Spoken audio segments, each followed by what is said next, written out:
Hey y'all, it's Sarah, and I've got another fun gallery wall type project to do today.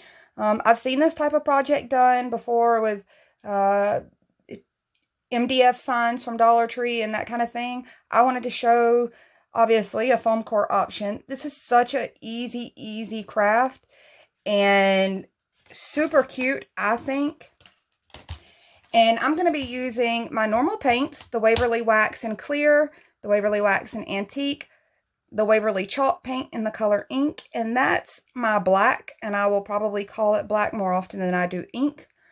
I'm gonna be using some 1" by 11" strips for my framing, and then I want a backing piece of foam core that is 11 by 11. Now these are just the measurements I had. I typically will find pieces that I've already cut off of and try to turn them into something. So mine is 11 by 11, and I've already got a vinyl cutout that I'm going to be using. And for Cricut users, if you go on Design Space and look up tiles, you'll find all kinds of options like this. I sized mine to about an 8" on this one. The other one I sized to about 8 1/4. It just depends on your image and how you want it to set inside of your frame. For those crafters that are not Cricut users, I'm going to work on how to pull something like this off without a Cricut maybe. But this was just something that I was already doing for myself, and I wanted to share with you guys. It is a really cute, really super simple craft. I'm almost ashamed to call it a craft, but it is. So the first thing I'm going to do, and I'm just going to walk through this part really quickly. I've done this multiple times on video to show the framing process, but I'm going to go ahead and cut my frames. And this is my 1" strip. My frame is going to be 11 inches because this piece right here is 11 inches. Let me mark that and spin it around. I'm going to go ahead and cut this. Now, what I'm about to show you is how to get your mitered frame, and you don't have to do it this way. You could certainly do it kind of the rustic farmhouse way where it looks like this and they're just bumped together. I like both looks. I prefer the mitered look for this one. So in order to get these mitered edges, you're going to do this 4 times. You need 4 of these 11" by 1" pieces, or by whatever size you're making yours. Since this is 1", we want a perfect square right at this end. So I'm going to measure in 1" and mark that. And that gives me a perfect square. When you cut that square in half from corner to corner, that equals a 45-degree cut. And that's going to work with anything. If this thing was 3 inches wide, it's still going to be the same thing. Now, on this side, I'm going to do the same thing. And the one thing that I want to note is when you go to make your diagonal, you want the longest points on the same line. If you go down this direction, you'll end up with more like a chevron look. So I'm going to turn it this way. I'm going to go up to that top corner because that's where I want my longest point.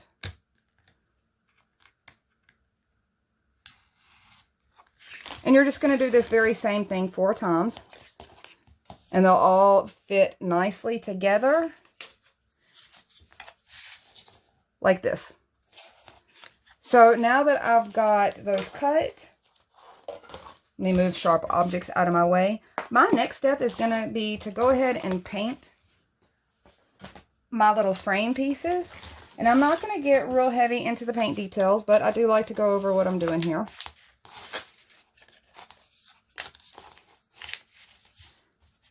So I've got them lined up, and if you've got guys have watched some of the others, I like to distress. I'm not going to put knot holes in this for the simple fact that this is a very narrow piece. One, if you go to try to put knot holes, you're likely to have it bend on you and leave crease marks. It's really narrow. The knot holes become a little overwhelming. So I am going to just take my pencil here, and let me make sure the lead is down. And I'll put a few little wormholes in it. I'm okay with those. The other thing I'm going to do is I'm just going to take, this is just a little pokey kind of tool. And I'm just going to go in and poke right at these edges. A short little straight line. And when we fill this in with paint, it's going to look like that has literally been stapled down. You don't have to do this. It's just a detail that I like to add.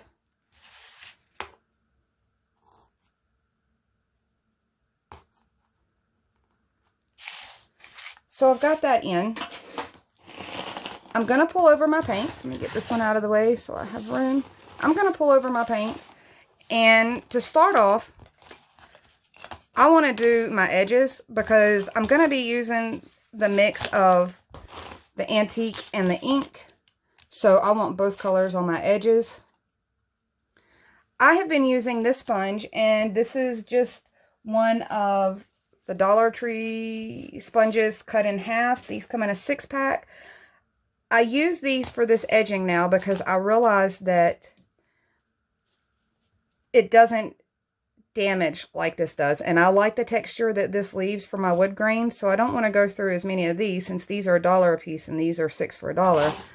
I'd much rather have these and not tear up my edges too bad.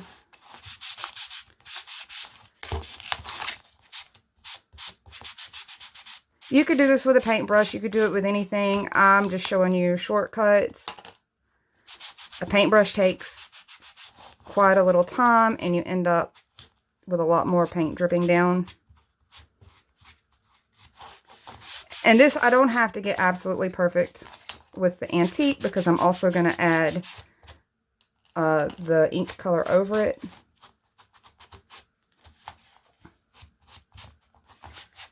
And it's just going to give it like a gray wood kind of look. So let me find my little poked sides. And you can see what I mean about the seepage. So before that has a chance to get too dried on there, I'm going to come in with more of that antique. And I'm going to brush this in.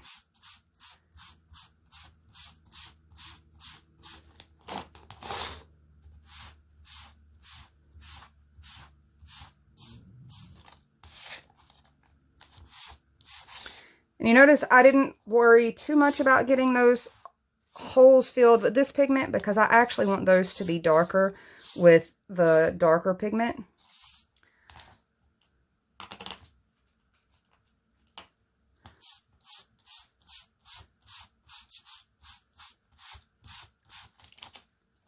So I want to make sure my base color is a fairly decent kind of depth for the color that I'm working with. I don't want it too grainy, especially on such a narrow little piece. That's really up to you and your visual, but for me, I'm not wanting this piece too heavily grained, and you can kind of see what that means. I've got a little bit there that's noticeable, and most of it is smoothed out. So I'm going to slide the browns out, and I'm going to bring in this black. And I'm going to do the same thing. I'm going to barely get any black on here, and you can see I'm barely tapping into that. I want more of the wax. And you really want more of the wax so that this is not heavily pigmented. You want to be able to squish it down into there without causing too much damage and be able to slide it right back off. And you'll see what I mean. So I'm squishing it down into all of those little holes really nicely. And each one of these kind of has, each color kind of has its own method. Definitely check out the other videos. And I'm going to smear some of that across fairly evenly. Okay, I can only work in 2x2 apparently.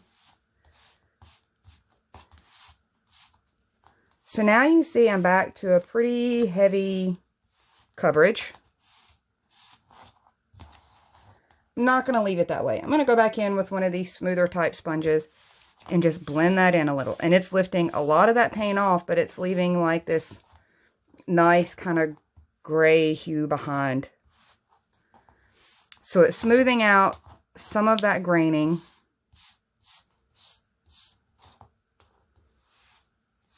and it's just lifting the paint off. The reason I don't go in with this one first is because its textures are not exactly the ones that I want for painting the wood grain, but they do blend the wood grains nicely once they're already there.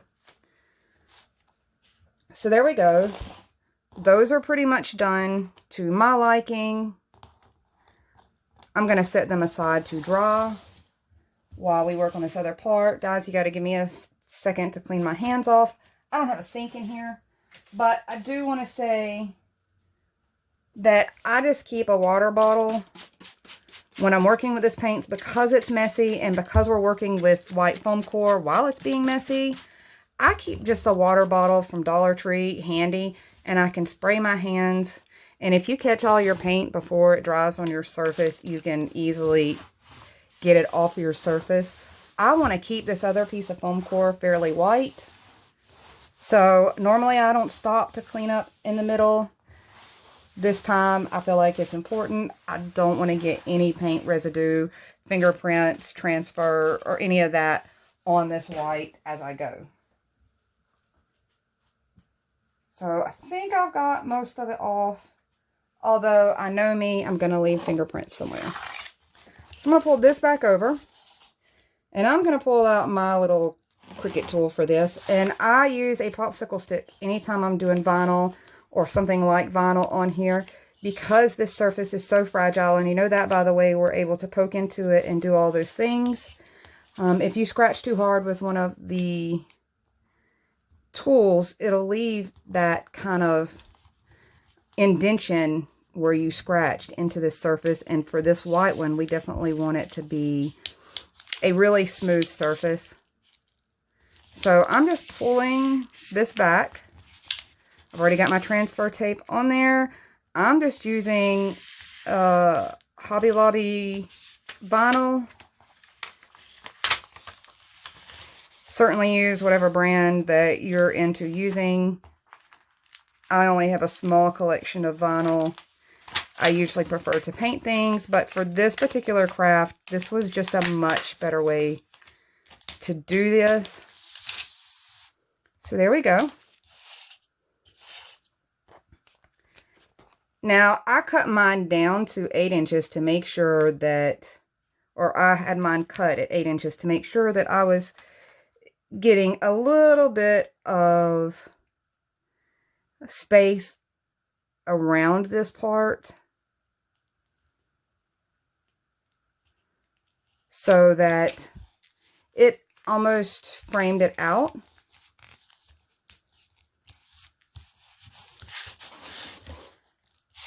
And I'm just going to rub that down with a popsicle stick. And I'm just rubbing it on there flat. That way we're not gouging anything. We're not leaving any scratchy marks. This wood for the popsicle sticks is a really soft wood. It's got a little more forgiveness. Okay, so I've got that down, and hopefully I have not gotten any paints anywhere. And I'm just going to start peeling this off.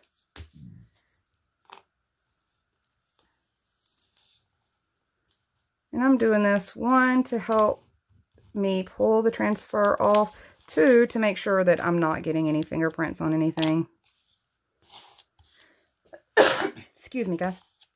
We have had so many fireworks that all of our allergies are going nuts.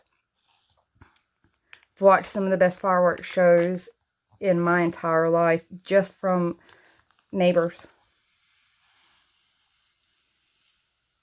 But it definitely has me all riled up.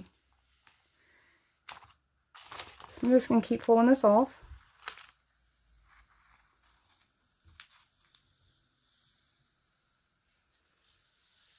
There's a lot other pattern choices. I chose a few that weren't overly intricate. I thought that would be faster and easier to show you guys. I'm just going to go through, smooth down any spots that I feel like are not maybe adhered well.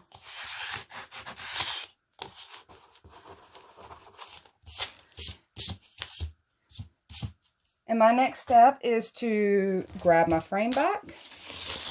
Whoops.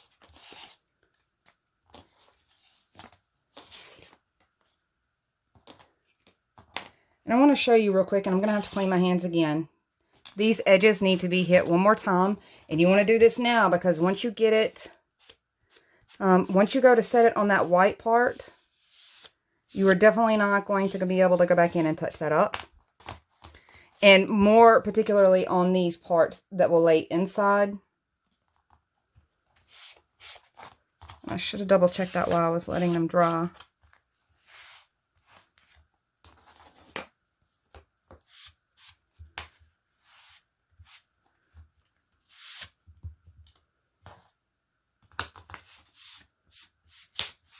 This way my inner edges, I'm not worried about the outside, because when I get ready to hit these edges also, it'll take care of any parts that I have. Now let me clean this paint off again. I'm only this cautious when I'm working with white that I'm trying to maintain its whiteness without getting fingerprints everywhere. So I'm going to start at the bottom here with my hot glue. And I like hot glue because the chemical glues can cause your foam core inside of it to shrink and react, just like spray painting styrofoam. So your smelly glues, your really caustic kind of glues, they can react to this foam. And here's the kicker. It can be a couple days before it finally seeps through there and you actually see the reaction. So you're thinking that your project is done and end up with some distortion later on. The hot glue dries really quickly. It has a low moisture point. It's not going to cause a whole lot of damage. So I'm going to go up against this edge. This is going to give me a little extra security once this first piece is on here. That was my glue gun, guys. And I'm just using my finger to flush this down with this underneath section. And once this is glued on, it takes it. You're pretty much, if you use the amount of glue that I tend to use, you're going to destroy the whole entire piece before it ever just falls apart on you. So same thing, I'm just going to go in with my thumbs down here at this bottom and get it really flush with that edge.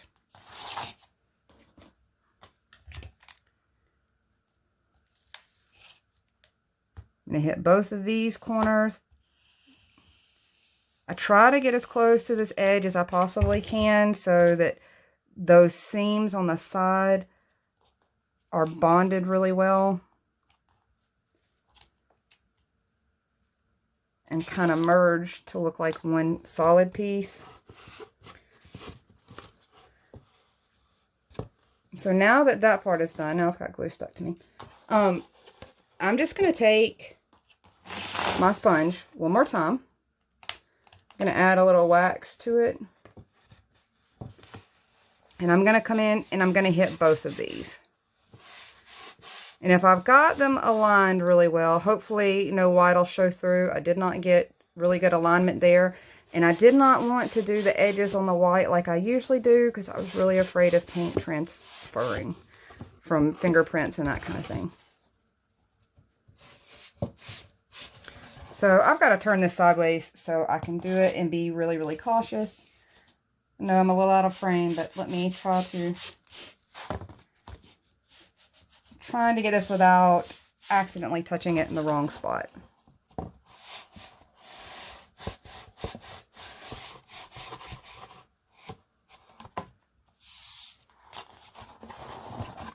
So that's got my edges cleaned up a lot nicer. Now you can see why I tell you do just the inner edge of every single piece before you apply it. It's hard to do when you're wanting to keep a piece white. It's very hard to get paint down in that separation.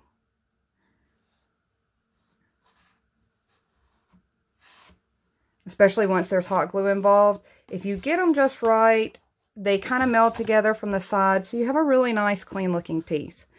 And I'm going to show you the other one that I've already finished. Look at those little staple marks. How cute is that? I love those details. I don't know about you guys. It just gets me so excited to know that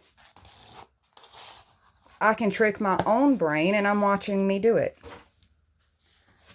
So here is my set. How cute are these? I absolutely love these. They're going to be a cute addition. They're so lightweight. They'll go up with command strips. They'll go up with, these are so lightweight, they'll go up with poster tack with no problem. I'll be able to switch them around.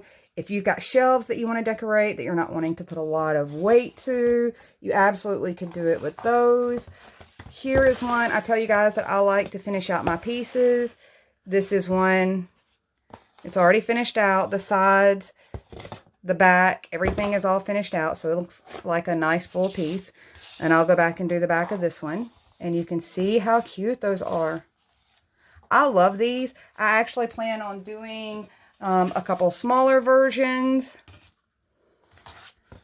I really like how they pop against that rustic looking wood with the black and white and the really crisp images. I absolutely am considering doing a set of these and attaching magnets to the back and putting them down my refrigerator. I don't like a lot of stuff on my refrigerator. I don't put a lot of magnets and things, but I don't mind decor. And right now I have a magnetic hook that holds a wreath. I could very well do the same thing. I think these are super cute and they're so lightweight that you really could put them anywhere and have them hold up. There you go, guys. I hope you enjoyed this piece. I'm going to keep sharing with you what I'm doing as my personal crafts. That's what this one was just a personal craft of something I wanted. And I thought maybe you guys would want to tag along if you're considering doing something like I'm about to do, which is, I have loved the idea of gallery walls. I am terrified of putting too many nail holes in my wall. So I'm finally getting the chance to really go overboard with a gallery wall. And I'm probably going to end up making way more pieces than I put on my gallery wall. But everything that I'm going to be showing for the next few videos are just cute art pieces that I feel like really would work with that whole farmhouse gallery wall concept. And now my edges are a little more finished on this one. And I hope you guys enjoy that as much as I do. I really do. I think these are so cute.